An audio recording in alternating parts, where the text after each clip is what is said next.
Buenos días, amigas, amigos.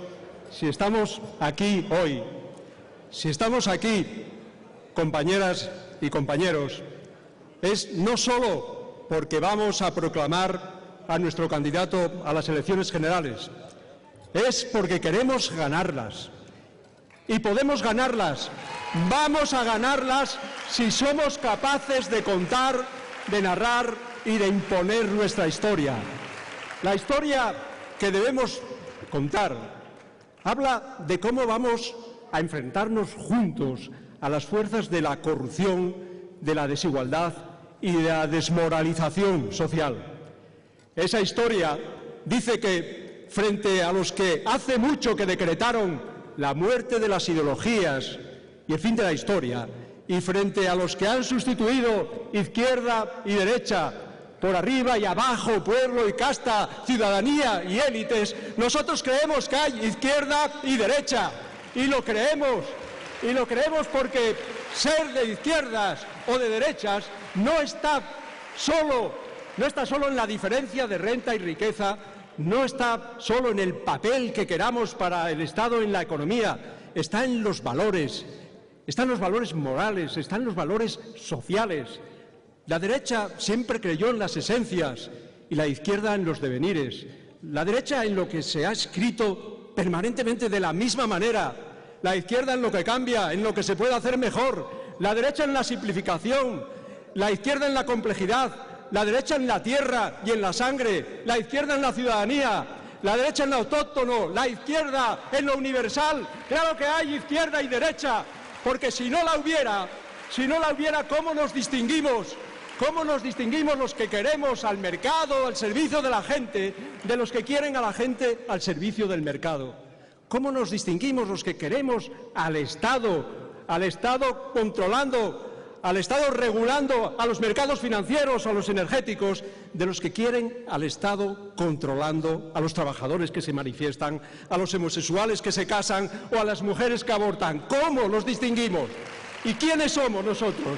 Si no hay izquierda, si no hay derecha, entonces ¿quiénes somos los que creemos que las diferencias originarias de la familia en que se nace, del vecindario en el que se vive, se corrigen en la escuela que se acude? ¿Quiénes somos nosotros los que creemos no en el igualitarismo, no, pero sí en la igualdad de partida y en la ayuda y en el apoyo para los que no puedan llegar? ¿Quiénes somos nosotros? Nosotros no somos un partido nuevo. Nosotros no somos un partido de laboratorio para capitalizar el cabreo. Nosotros somos un partido centenario. Nosotros somos un partido de izquierdas. Nosotros somos el partido que simboliza el ascensor social, el acceso universal a la plena ciudadanía.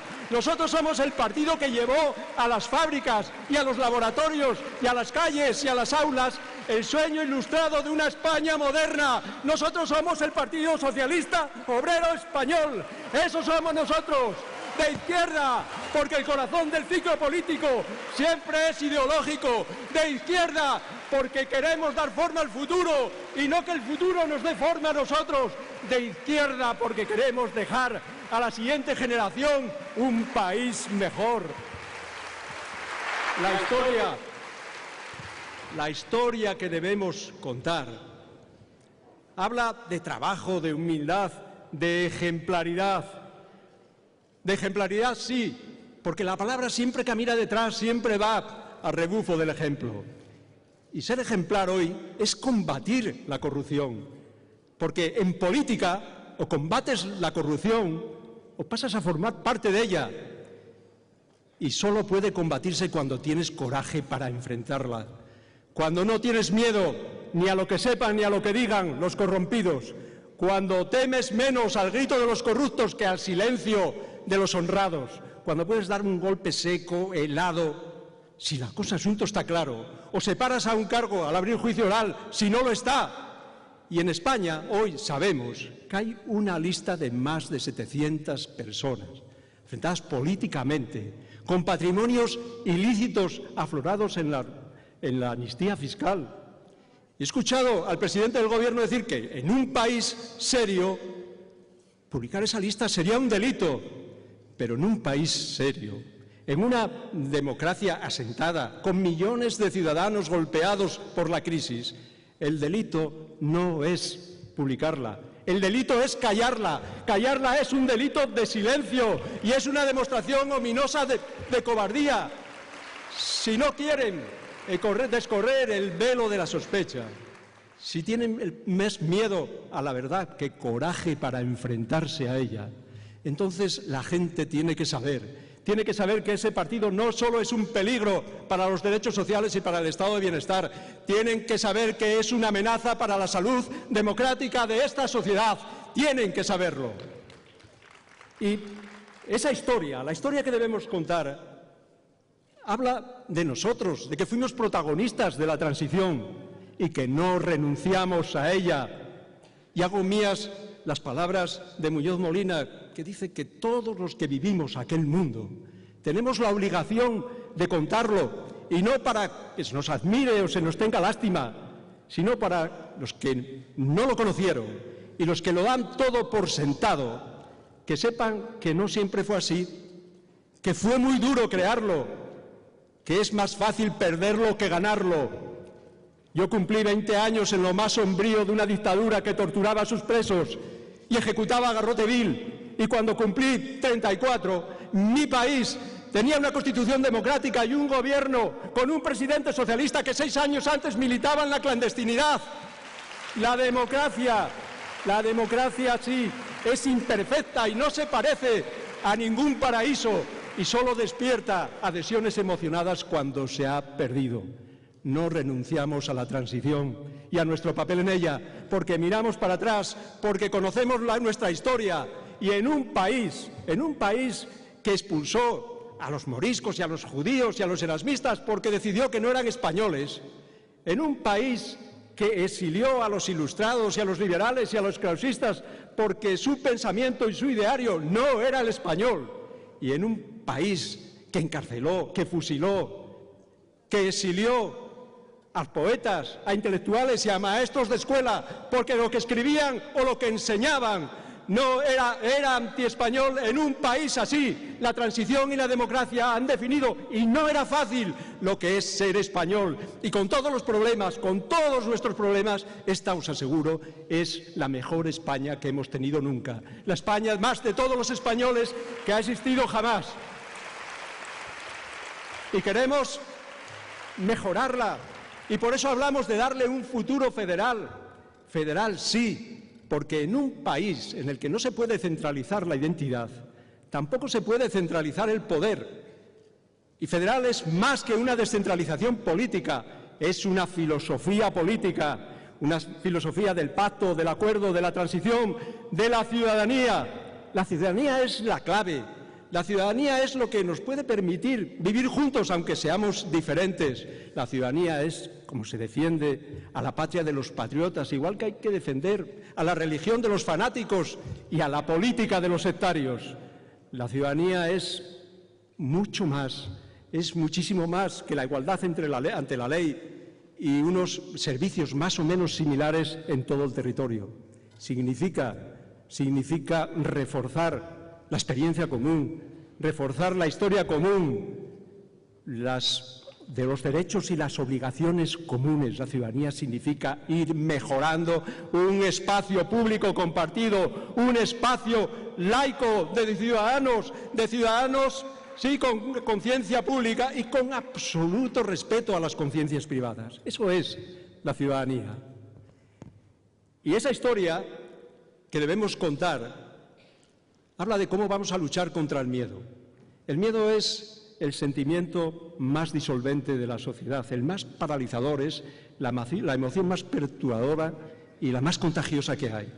Y a toda esa gente moderada que pide cambios, a toda esa gente que quiere cambiar pero que no quiere que se rompan los equilibrios básicos de la sociedad, se le está inyectando miedo.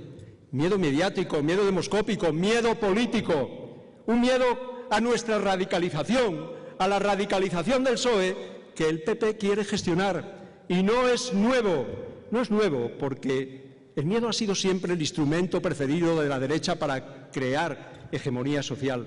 Es el motor de su narración. Y por eso Rajoy crea miedo oficial, de diseño, hecho a medida. Crean miedo para luego presentarse ante los miedosos como la única fuerza política capaz de parar la amenaza que los atemoriza. Y nosotros siempre hemos tenido que luchar contra el miedo. Y tenemos que hacerlo. Y tenemos que hacerlo sin mentir, sin engañar y sin prometer lo que no podemos cumplir. Porque quien dice socialismo, justicia y libertad no puede plantear soluciones mágicas, milagrosas ni inmediatas. Luchar contra el miedo no es decir lo que la gente quiere escuchar, sino lo que tiene que saber. Luchar contra el miedo no es prometer lo imposible, sino plantear lo difícil. Luchar contra el miedo no es tener un discurso para gritar, sino un programa para aplicar.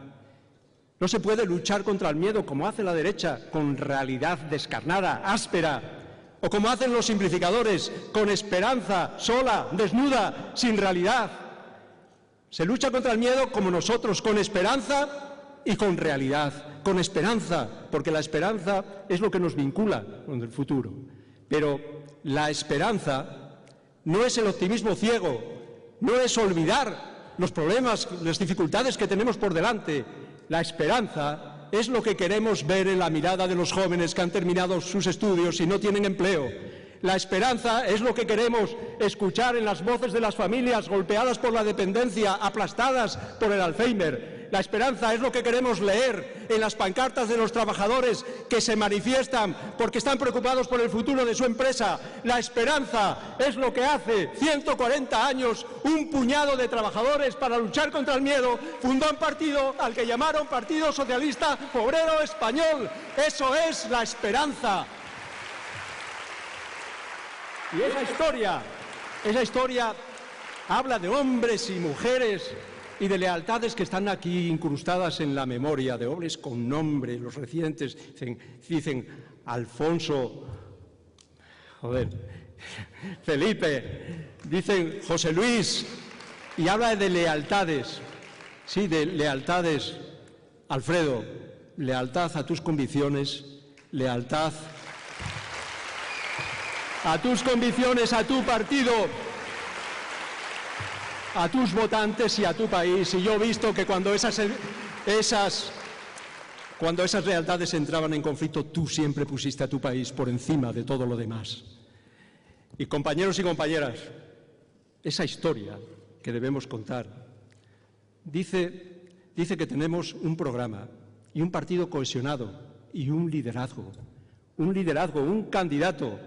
Porque en este tiempo de personalización de la política, alguien que personifica, alguien que concentra en él el papel simbólico de representación, alguien que se lo ha ganado, y se lo ha ganado en un proceso abierto, transparente, participativo y democrático. Te lo has ganado, Pedro, y te lo has ganado luego fuera, en el Parlamento y en la calle, y te lo has ganado en un partido de verdad, porque en un partido de verdad el liderazgo siempre debe ser contestable y las cuestiones siempre deben de ser debatidas y el líder siempre puede ser contradicho, y te lo has ganado porque con trabajo, con humildad y con determinación has demostrado que estás en condiciones, que estás listo para administrar ese enorme caudal de legitimidad democrática, de poder político y de capital social que hoy se concentra en ti.